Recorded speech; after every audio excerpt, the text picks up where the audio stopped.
What's up, guys? I'm Dr. Donald. This is Dr. Ben, Dr. Kevin, and Dr. Terrence. And we are the crew at Kinetic Impact. One of the rare times we are able to sit down together and talk some shop. So today we're going to talk about all things kind of pickleball and how we've helped a lot of people in pickleball just because a lot of you guys are out there playing it. And we want to talk about how we can help you guys. So first and foremost, how do we help people in general? I'm gonna tee it off. I'm gonna tee off the softball to you, big guy. Okay, so the way that we typically work with people is a little bit unique. Again, our backgrounds are we have physical therapists, I'm a chiropractor. Everybody here fancies themselves as like a novice level strength coach. So what we do is we try to meet people where they are. So that's understanding what's going on with the person when they come in. And we try to find movements and exercises that they can do to get them back to the things that they love to do. So we want to be able to see you're here, you want to be there, and then here's the gap, and let's find a plan to fill it in. And we do that through a movement analysis and then a conversation of getting to know the person.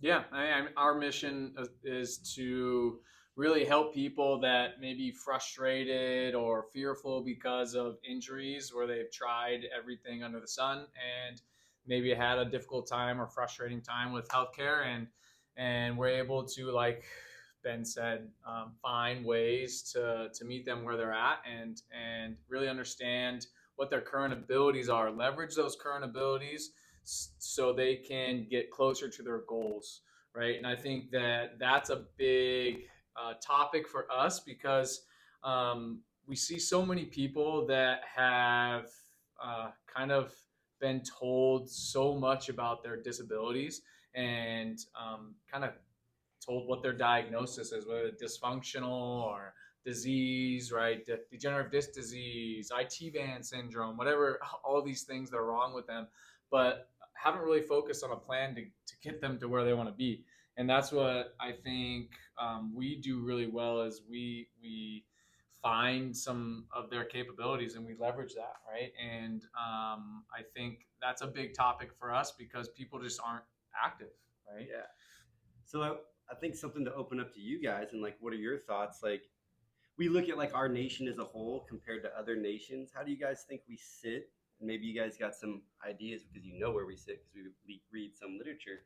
But like, where do you think we sit? Like, as far as health, and then also, Kevin, what does health mean to you? And Terrence, after Kevin answers that, what does health mean to you? Oof. Yeah. Well, we are probably one of the countries that spends the most money on healthcare, yet our results are not at the top of the line based on how much we spend and what the performance looks like. So we are probably within like even the probably the middle pack of what the other top nations are. And some of them are spending less money and getting better results. And then understanding like how well they're utilizing that money and how healthcare is presented to the people from those countries is very important, right?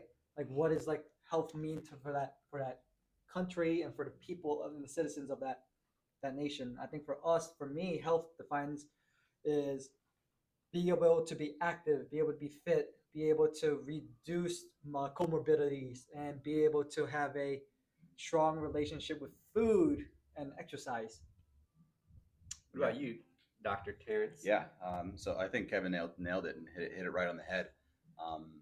And what I think it speaks to is our focus in medicine is helping people live longer and survive disease, but not have a high quality of life throughout those additional years of life. Right. So we're talking like a health span versus lifespan, right? Where we're living much, much longer, but we're not healthy for those years. So the quality of life is not there or where it should be in terms of the focus of medicine, like I was saying. So like Kevin said, reducing comorbidities, increasing resilience, increasing robustness, strength, power, aerobic capacity, and cardiovascular health aren't the focuses of medicine right now. It is combating diseases that previously and hundreds of years ago would have wiped most people out before they hit the age of 60. Now we live much, much longer, but our quality of life is down. Mm-hmm. Yeah, I think like I use like this Lamborghini analogy to describe America's relationship with health. It's like I want to win a race. So I'm going to enter myself into this race and I want to go as fast as I can to win the race, right? And I'm driving cars.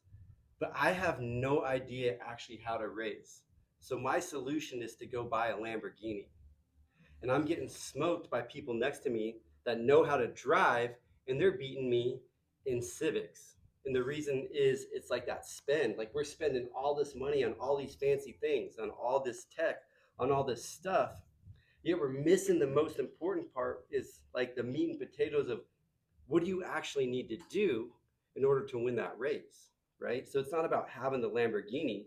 You got to know how to drive the Lamborghini if you're going to try to win the race, right? So just having all this stuff, and that's how I feel like America spends money on healthcare. It's just this egregious spend, and it's like so much stuff, and yet we're losing that race. Which brings us to the point of pickleball. I love pickleball, and this is why I love pickleball, because anytime we can gamify something, it's fun, right? Like you guys have all probably been to those hardcore exercise or workout sessions where it just feels like you're getting drilled and then you leave and you're just exhausted. And then you guys have probably all played a sport or a game, right? Like you look at little kids are out there playing freeze tag with each other, are out there playing hide and go seek. They're running from each other. They're stopping, they're going, they're changing directions. And they're not thinking about like, how many steps did I get in my freeze tag? They're just playing this game, having a good time. I think pickleball is that for a lot of people. So we've got this like crisis of lack of movement. Pickleball is awesome, right? It's like, let's get people moving and let's do something that's fun. We're going to gamify fun. Now, here's the issue with that, the difference between us and little kids. I think a lot of the thing that's attractive about the pickleball market is you guys work with people that play pickleball. What does your pickleball demographic look like? They're relatively a little bit older, and then when you say is like for pickleball, they want to be social, and then they haven't done any physical activity prior to pickleball, and then they jump into pickleball as their activity, and then we see like a increase in risk of injuries because these guys haven't moved, they haven't changed directions, they haven't swung at full speed and got along how many years, and then they come in with a shoulder injury, or they hurt their back from rotation. Like when's the last time you rotated? So pickleball is a very athletic sport too, right? You gotta be able to move from different planes, rotational, frontal, sagittal, and if you guys haven't done that, there's probably a training component that needs to be filled in. Like the gap needs to be meet in order for you to do that well and do that for a long period of time to kind of mitigate some of those risks. Not saying don't go out and do things because movement is still probably the biggest thing on the board. But like, hey, you got to move. Yeah. But respecting where your body is currently at and understanding, oh, when's the last time you did this? Like, oh, I haven't skipped when I was a kid. And then you try to skip now, 60 years later, it's like you haven't played a sport in, 30 years? And you try to go play a sport 30 years later? Mm-hmm. So there's a gap that needs to be filled within that. No, I think it's a good point. I think like you were mentioning, like it's awesome that people are using it for physical activity because physical activity is incredibly important to stay healthy and to be healthy. And I think the perspective of how the body feels as a result of that activity, I think there can be a shift, an opportunity to shift, thinking that a shoulder pain or a knee pain is an overuse injury, to thinking that it's an under preparation injury, right? Because like you were saying, Kevin, there's that gap that people often have, at least the people that we see that haven't done these recess like activities for a long period of time, even if they are active in the gym or run long distances or do other activities.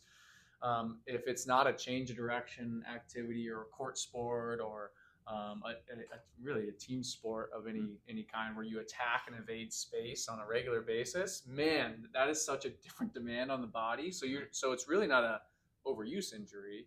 It's oftentimes an under preparation injury, and I think providing the body with enough time to be prepared for said activity is an absolute game changer for these people, where not only do you feel better on the court, but you're freaking balling out and you feel good and you actually are prepared for the thing you like doing, and you can express your athleticism to the next degree. Right.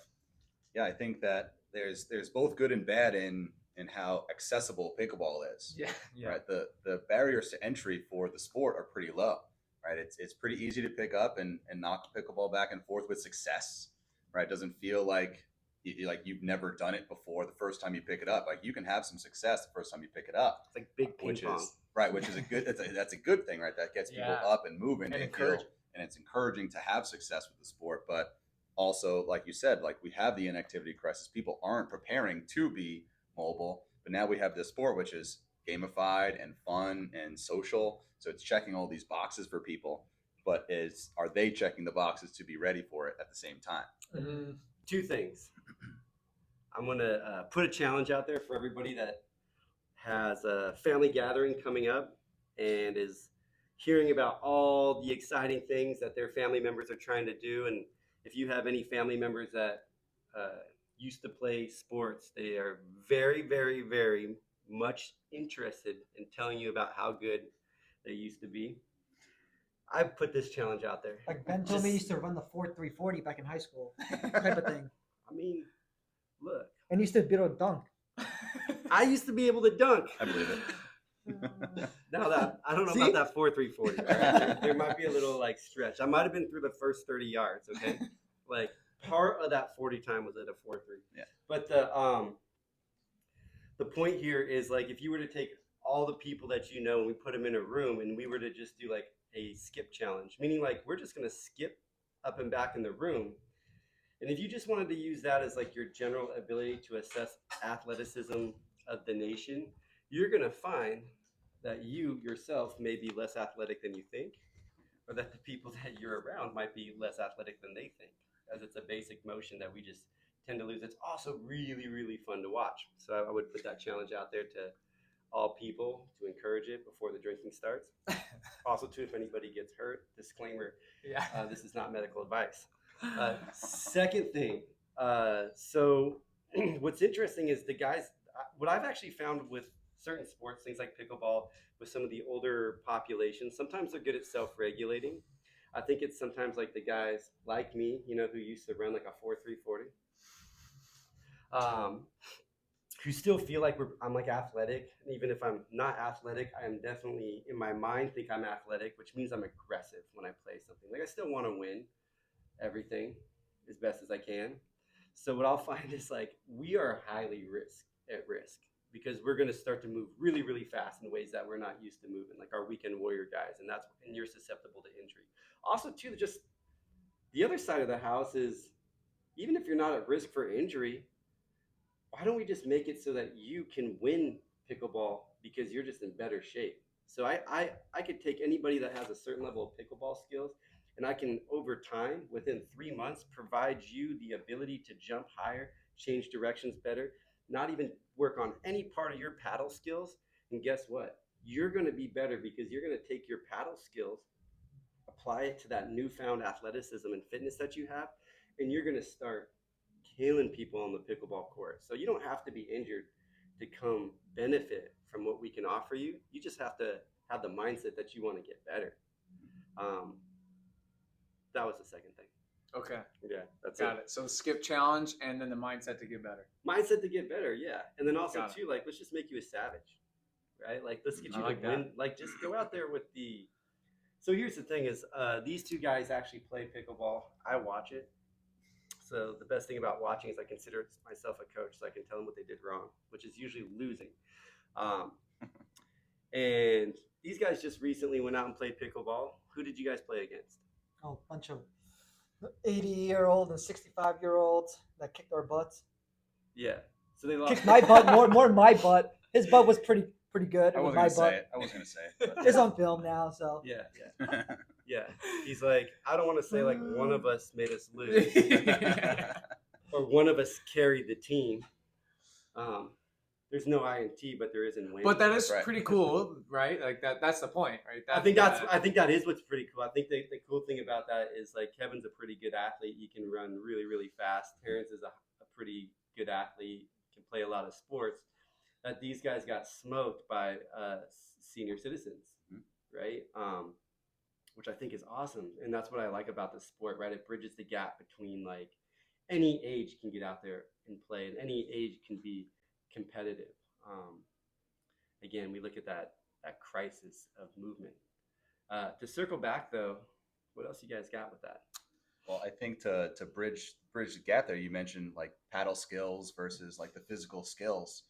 Right? I think like our ability to have those physical skills that our opponents didn't have is what kept the game as close as it was. Right? So our paddle skills were way worse. We don't have the skills in the sports and the time under our belts that our opponents had. Right? They had years and years Yeah, of over skill 50 work, Yeah, I'm right? pretty Paddle sure work. that guy you played invented pickleball. Yeah, he crushed us, right? Yeah. And he's not as fast as we are. He doesn't have the ability to change direction like we do. He's not as powerful, but his skill work was there, which speaks to again the barrier to entry, like his ability to perform those skills, but also our ability to be athletic and robust and resilient also kept us in a position where he probably should have beaten us worse if we're just talking skills.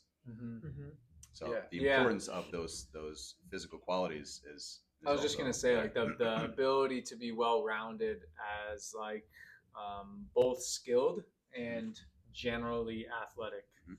with general qualities. I think that's what I think the missing piece for a lot of pickleball players is the general physical qualities, developing the stuff that is very easy to develop, like in a weight room, things that don't necessarily look like pickleball, but develop the qualities that somebody needs to stay in the game for as long as possible, and then also to squeeze out every bit of performance too, like without working on the skills.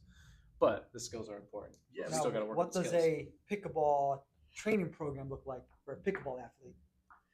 That's a really good point. I think like what is the lowest hanging fruit for somebody that wants to do any kind of sport or wants to just live a healthier lifestyle from a movement side? I mean, the lowest hanging fruit is if we were to just look at like what the research shows, it's going to be meeting the WHO guidelines, the World Health Organization guidelines, right? There's just mountains and mountains of evidence that shows if you do a minimum of 150 minutes of cardio a week, roughly 30 minutes a day, and 2 days a week of strength training, like all cause mortality goes down. So, what does a basic pickleball program look like? Probably looks like checking those basic boxes.